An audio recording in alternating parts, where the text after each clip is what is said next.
About to go ahead and wire up the Bushtec wiring harness. So in a separate piece of work, I went ahead and rewired the trailer. I had to add a whole new trailer harness to get around a short. So what I went ahead and did was I used standard trailer wire colors. That'll come up in part of this. But I thought I'd start by showing you all the things you need. You're gonna need 6 pins, female. I get these off Amazon. It's just a Fastronix Weather Pack connector. They work really well. I'm going to need, because my wires are using 10 gauge for hot and neutral, I'm going to go ahead and use some 1210 seals on the Fastronix. Then I've got a pack of these 14 gauge because the rest of my wires are now 14 gauge instead of being 10 gauge. And the last thing you're going to need is an actual weather pack connector. So this is the kit that I order off Amazon. This is the Fastronix connector. It comes actually set up for 16, 14 gauge wires. It comes with the green plugs, which work for 2 sizes, 5 male pins, 5 female pins. And it's actually 6 and 6, but then it comes with a full connector. But because I've already wired up the bike and stuff with it, I've actually got a spare one of these, so I won't be using this one. That back in the box. So I'm going to go ahead and show you what I need to do to get this wired up. It's not real hard, but just thought I would share it. So if you're not sure what a Fastronix connector is, or a weather pack, Aptiv, Delphi is, then I will go ahead and show you that now. So here are all the wires that come off the trailer now.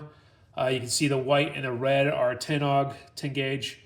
So they're pretty meaty. They'll carry a bunch of amperage into the trailer safely, so I can charge batteries and stuff in the back.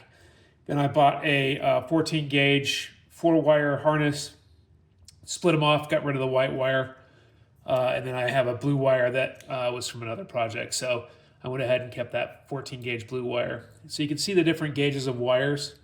So step 1 here is I'm going to give all these a clean cut and make sure that they're relatively the same length.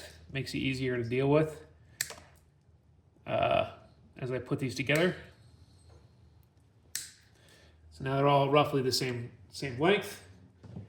Then you need to peel off a part of these. So I'm going to go ahead and start stripping these, not cut them. I will trim about a ½ inch off of each one. We do this in the right order for you. I can get away with doing it the other way. I've done it enough. But I will go ahead and show you the right way to do this. Before you cut the wires, you want to get your seals on. And if you've already cut it, it's not a big deal. They can pierce, but what you do is just kind of twist them down to be sure that they're not going to pierce the wire. And you want them flush with the end of the insulation. So you're just going to go ahead and flush them up here so that the insulation where you clipped it, and there's 5 or so millimeters hanging out the end. I don't have 5 millimeters in freedom units, but it's not very long. So I'm going to go ahead, for all the 14 gauges, I'm going to go ahead and put these little guys on.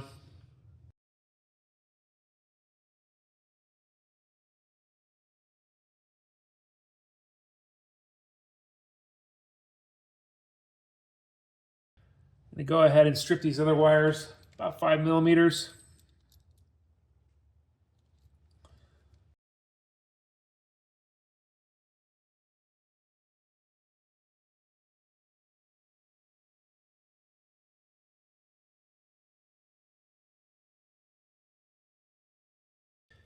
Okay, so the way you do these, you grab your pin. I'm making a male connector, so I need female pins. That's the thing with Aptiv Delphi. They're kind of backwards, but not. I mean, it's not really backwards.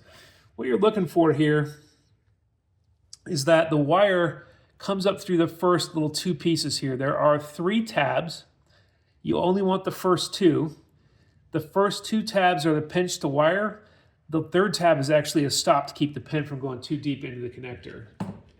You grab your connector, you find the right size wire for these. They're labeled on these connectors. I just got these cheap connectors, iCrimps, off of Amazon. This is a 1614, so you want the the round part of the crimp right here needs to close the tabs. So I'm going to go ahead and put it on like so. And then I'm going to go ahead and crimp that wire, and you go all the way down on these hard. Make sure you crimp these all the way. Give them a pull to make sure they crimped. This one did. Sometimes they don't crimp them all the way and you got to redo them. Hopefully you never have to uncut them. And then you're just going to flip the crimpers over. There'll be one of these on here that's marked seal right here. It says seal, so that seal's on. So now this one is on. You can see that's pretty easy to do. Slide that seal up to the edge of the insulation. Put this on here. Visually make sure I'm going through 2, not all 3. Grab the side for the 1614s. Put them on there. Crimp it down. Flip it over. Do the seal. Pretty much this is a wash, rinse, repeat kind of operation.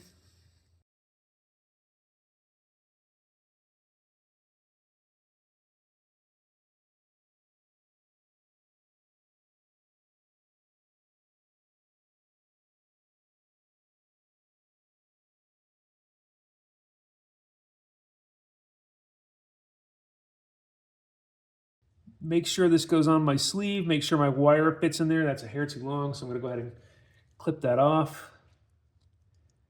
Sometimes these bigger wires, that's not enough, I don't think.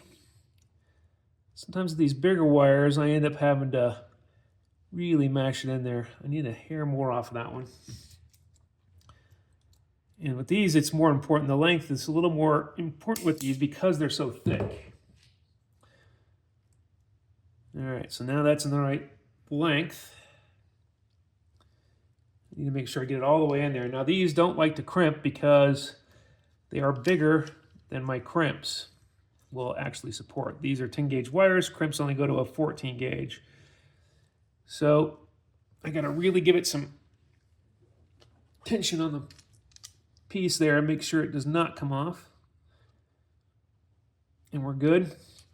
Now for the seal, I can't go too tight because if I over tighten this, the seal squishes out. So I gotta just kind of give it a little bit of a little tug so it's on there and the seal fits, but not so much that it squishes the seal. Give it a tug so everything is secure on that one.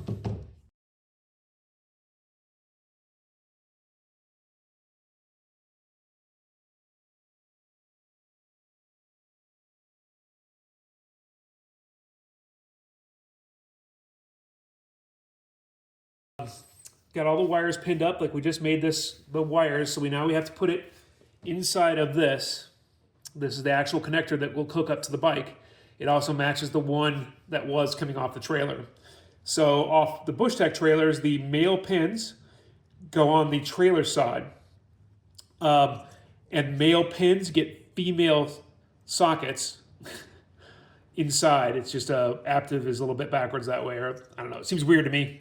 It's not really backwards. I've been doing it forever. But on here is a set of letters, A through F, right over here. And when I originally did this, I made a mapping grid to go from a 5-pin standard wire. These are the colors: white, brown, yellow, green, blue. That's very standard American trailer wire colors. On the Bushtec, they're a little bit weird. So they've got like green is running light, blue is brake. But what I did put on here was ground is pin A, right turn is pin B, left turn is pin C, D is the auxiliary wire. Theirs is black, ours is red. So now I'm going to go ahead and wire it to match that. Wait, this is the easy part. So pin A is white, so I just grab this guy and I push it in there. Now these bigger wires, you gotta be really careful. They don't like to go all the way in. So you gotta work them in to make sure your seal doesn't come off. B is green or right turn. Right turn, I'm just looking at my chart here off to the side right here. I don't know if that'll stay there or not. There you go. So now I'm gonna go to pin B. Pin B is right turn. Right turn is green on a standard harness. So I'm going to put pin B in here. Now with these smaller ones, it's a little easier. They just click right in. You'll actually hear them click. Pin C is left turn, which is yellow on a 5-pin, so my yellow wire. And this actual harness actually says it on it. I don't know if that's low enough you can see it, but it actually says left turn in words on the harness, the one I bought. That's how standard trailer colors are. You don't have to make it up. Clicks right in. Pin D up here is my 12 volt. So I'm going to push my 12 volt in. Again, this is a 10-og, so you have to be kind of careful going in. That clicked in well. Then pin E is running lights, which I happen to know is brown. So I'm going to tuck that little boy in there. There we go. And then blue is pin F. F is brake. Brake coming off the bike is blue. Blue reverse or brake on the trailer diagram. We just kind of push that one in there until it pops. And then the last thing you do is you're going to pull the wires up over this. This is what actually creates the seal, is this guy being locked into place. That's it. That harness is now complete. That's how easy it is to make your own 6-pin Aptiv Delphi. I originally was going to keep my 5-pin or go to a 6-pin square, but this is a really bulletproof connector. It's watertight. Everything is sealed up, so it's actually a really nice connector. And that's it. That is now done. I don't need this anymore. My trailer is now standard colors. I'm ready to go.